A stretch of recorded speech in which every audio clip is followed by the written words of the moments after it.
set. That should be one of your first things you're looking at because they can book out really quick as well.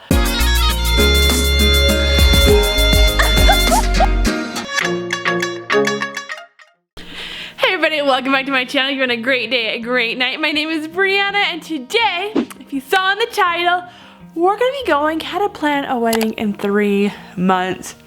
It's kind of what me and Logan did. It was a very short amount of time that we did everything, but it was worth it. It was great, and honestly, I had the perfect wedding.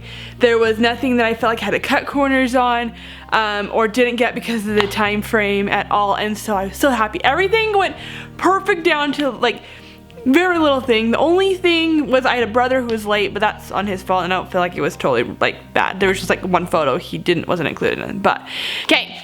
I'm gonna bring up my book. I've been planning all this stuff. Before we get into all this, please give this video a thumbs up and click the subscribe and bell notification so you don't miss anything. And me and Logan, really, we kind of planned a lot of the wedding in 3 months. We knew really shortly into dating that we were gonna get married, but we didn't do a whole lot of like big planning. It was like little things here and there. So from about the time we were engaged to like the wedding was about 3 months when we started doing everything. At least right now too, rings are hard to get from. This is my wedding ring. Well, you can't really see it there. Well, they went here. Yeah, it's cute. It took a little while to get it in, and so during this time, I was like, I can't just sit around and do anything. Our wedding came up. We knew the date. We knew when we wanted it. We knew where and all that stuff. So we're like, we gotta book. So the very first thing is to book where you're gonna have your reception and your ceremony. If those are gonna be the same place or separate. Ours we're members of the Church of Jesus Christ, the Latter-day Saint. So I wanted, we were getting married in the temple, which we want to get married in the Payson temple. So I had to call ahead because I know there's only so many slots, and so I wanted to make sure that we got placed in, got a place set, and we could have the reservation. So that was the number one thing, is I called them up and got our appointment set. It was a little earlier than I liked because of the short, since we only had a few months away, but it wasn't horrible. It wasn't that bad. So I would prefer 10 a.m., but we did 9 and that seemed to be okay. So number one, doing that. With our reception location, we found this one. I wasn't very picky. The one thing I was when I wanted to do a location was I wanted it to be indoors. I hate weather. I just didn't trust it. I just did not want that to be a stress, which ended up being rain that day and like the day before, and so it was a nice like blessing to have that we didn't have to worry about that, and it was indoors. So the place I called up, they actually had already filled up for the whole entire year. And they had a couple last minute, they had openings because they had a couple more workers hired on, so I was able to get them. But just call around. You don't have to settle at just something, but just kind of call around depending on your area and just check on different places and see what you can do. So those are my first tip, is make sure you get a location set because that's where it's gonna be at. Okay, next thing you're gonna wanna do is start collecting all the invites and addresses, because that can be really stressful of getting everyone, depending if you're gonna have a big wedding or a small wedding. How we did it was just an open house. We had a light kind of like snacks and everything. If you want to do full on meal, maybe you do less people, but I would say collect addresses as soon as possible, trying to get invites out, or at least get them. You don't have to send them out until about a month before, but kind of getting those all together and know how many you need to send out is one thing that's really good. I would recommend, and you don't have to be in Utah, but it's called Utah Announcements is where we got ours, and they are so good. They give you someone to help, so they can either design your invites, or what I did is I already designed mine and I just sent it to them and they printed. They're great and I loved them. We got them here on time and the invites were gorgeous. So love that. So they're really good to get them out and all that. You can expedite them as well. And the next thing would be flowers, kind of working out that with the florist. The person we had, we didn't really need it last minute, but we did kind of get everything set. We had flowers for our engagement, for our bridal slash like first look. We did a first look, and then as well as for the wedding. So we got all that centered out. It was really nice. It was great, but make sure you get your flowers because you do not want to miss out on those. So we had fresh flowers. You don't have to do fresh flowers. You can do whatever. There's a lot of pretty ones. Mine ended up being a lot of dried flowers too. The bouquet I had was a lot of dried florals in there, which was very pretty. So you can do a lot of different options and decide what you want. Ooh, this is something I would probably do before some of the other things, and this would be a wedding registry. I did a video, so you can go see it here, and I'll link it down in the bio so you guys can go check it out. Just on how to get a great registry, how to get everything set up. I ended up planning lists like years before, just finding different items that I saw in my parents' kitchen or I wanted or I thought were really handy. I put into an Amazon list, and so when it came time for registry, I just moved them all over there, and it was super simple.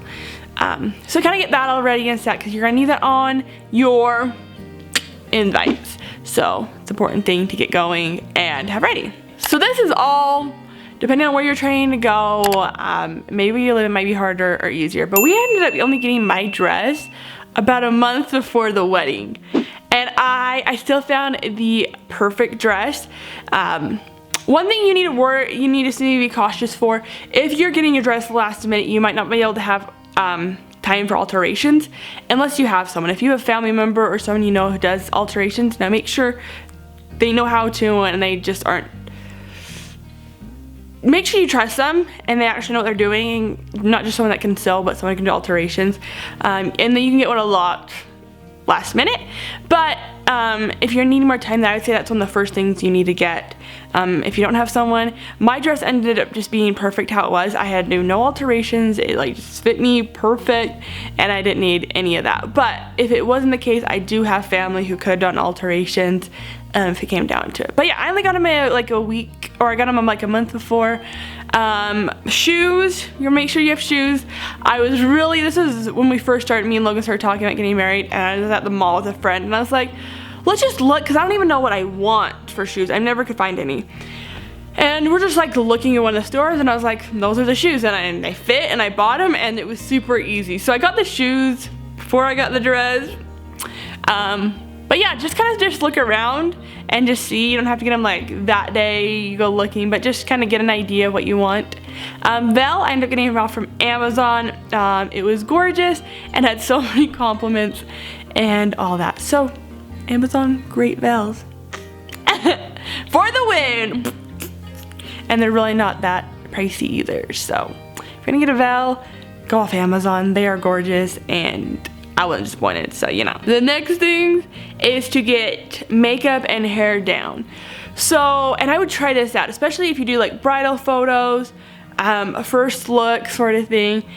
I would really recommend doing a run through before. And so we did those for the bridal / first look photos. My best friend, who's also my photographer, we called her up and she came over, helped me kind of fix up my makeup. We got some hair. Originally I thought I wanted like a crown out of like flowers or vines or something, and it came down to it and I tried some stuff out and I was like, nah, my head's already kind of big, and I just realized I didn't like it. So I would really recommend testing out what you think you want before, and then if you do, then great, and if not, then you can catch it there. So I ended up just doing a braided crown and then the curled hair. So we were able to run through that. We went through a makeup look. We ended up perfecting it more at the wedding, but it was really nice.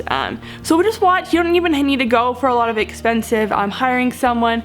There's lots of you can learn off of YouTube. And maybe there's people around you who know makeup and that can help you with that. That was us. Like, I felt pretty good. My friend does a lot, so I was like, come over.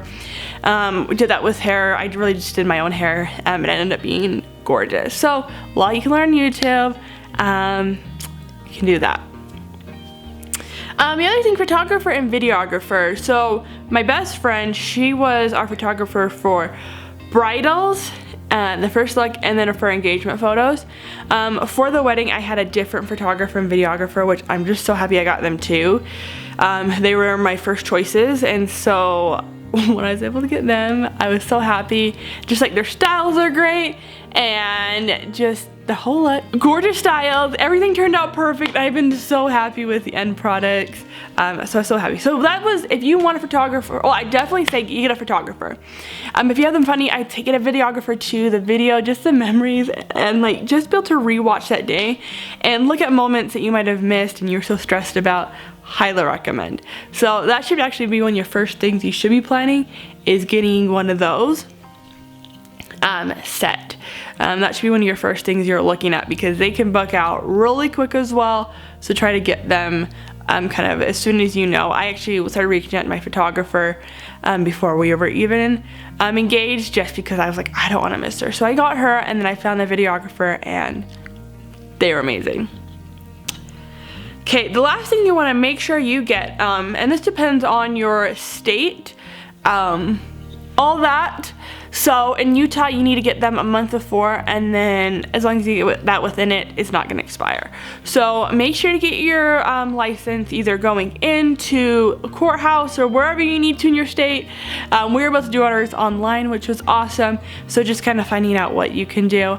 I'm sure if you just type up like Utah wedding license, something like that, it will pop up. So it's fairly easy to get that all done and figure it out. So those are my tips for planning a wedding in 3 months. The really important things you need to get, just find out. I think the very first thing, and this is what my mom sat me down with, is what are the most important things here? And I told her, and she's okay, then everything else doesn't have to be perfect. We'll focus on those, and then everything will be fine. So we did, and everything just ended up being great and perfect, and I loved it.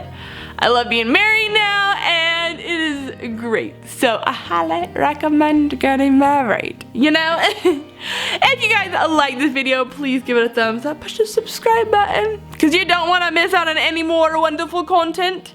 And I will see you guys in my next video. Have a great day, great night. God bless.